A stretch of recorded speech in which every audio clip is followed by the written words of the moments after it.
In the book Christ Before Jesus, the vast majority of dendrograms that are displayed are read incorrectly. They're misrepresented.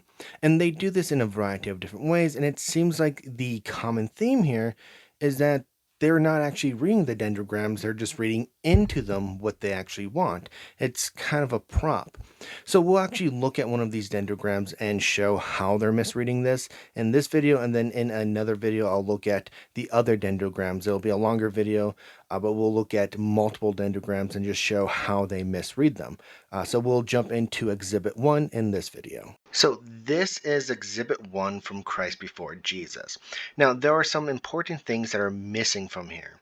The first is that there is nothing down here. So what should be down here is just the distance scale. Now, the distance scale will tell us exactly how far separated these items are. So we can kind of gather it from something like this. This horizontal line will show us a general distance, but since we don't have any graph here to actually see how far apart these 2 points are, we really don't know what the distance is, and that is missing a lot of the information when we're looking at a stylometric analysis. Basically, we don't have any metrics here.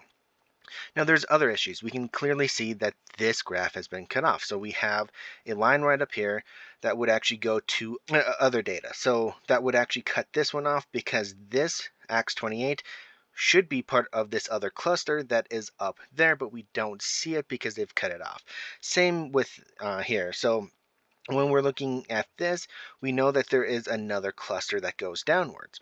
Now, this makes sense because if we actually look at what we have here, we have a selection of Acts, we have a selection of Luke with a couple books or a couple chapters kind of interspersed there, but this really only has about half of each book.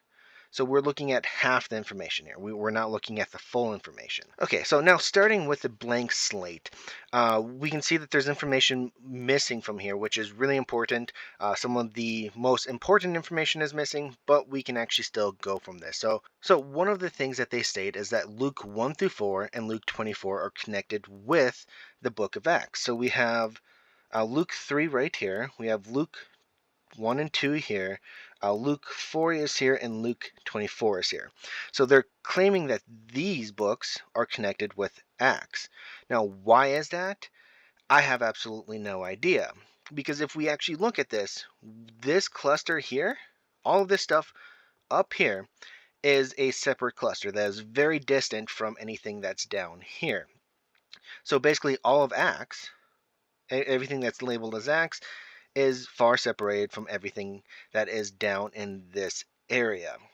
So for the sake of conversation, we can actually ignore all this stuff because it really doesn't matter here. Now, what we have in this bottom portion is we actually have 2 clusters. Now, we don't actually know where these 2 clusters connect because that would be off in this area. We just simply don't have that information. But what we do have is one cluster here. So that would be one cluster, and then we have another cluster here, and these 2 clusters are pretty separated, and we know that because we don't actually see where they're connected. Now, a line like this, this right here, the vertical line, is where they would be connected. We don't actually see where that is, so this horizontal line that tells us distance, that could be super, super long, and that just means that there is very little similarity there.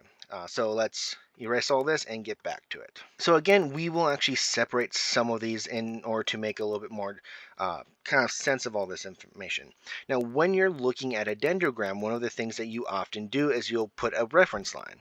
So a reference line just kind of cuts off different points, and you kind of there's no hard and fast rules about this, but you do that in order to make the information more easily digestible. So I would put a reference line right here, and that would create 3 different clusters. So you have, again, this cluster, and then you'd have this cluster. Now we could actually add extra reference lines here, such as right about here. So we'd have one cluster here and one cluster here. Now the reason you would do that is because this horizontal line here is long enough to show that the distance between these 2 sections, this section and this section, is quite far apart. It means that they're not super similar. They're more similar. This section is more similar to each other than it is to this section, but that doesn't really say much here. And it just says that we have two major clusters here. So I think, as I've made really clear, this material up here is simply gone. We're just going to ignore it because it really doesn't factor in into the bottom stuff. So now when we actually look at the cluster that really is kind of the hinge point of all this, what can we say? Can we say that Luke 1 through 4 and 24 are more closely connected to Acts? I don't think so. Because if we actually look at this, we have Acts 1, which makes sense because it starts off the same way as Luke 1 does. It's addressing Theophilus and saying, hey, I've done this research. This is really what I've come out to. So it's kind of an introduction. Makes sense that these two would be somewhat similar. But really what we have is we have Acts 1, we have Acts 3, 12, and 7. Now, those are kind of interspersed between the Lucan narratives. So we have actually a pretty good split there. Uh, none of this, though, none of it suggests that this is actually related to the bulk of Acts, because again, this section here, this section that we're looking at, is separated from the rest of Acts. So it means that using their logic, this should be a separate author group. So let's actually look at this a little bit more deeply, though. So we've talked about reference lines. If we were to draw a reference line, it would probably be here because the distance, as shown in these horizontal lines, is rather significant. So what we really have then are two distinct clusters. Now, if we look at this, most of the Acts narrative is stuck in this group right here. So out of the 4 chapters of Acts that we have within this entire cluster here, this larger cluster, we have 3 of them in this section. So at most we could say that maybe Luke 3 is connected to at least some of Acts, not all of Acts, just some of it.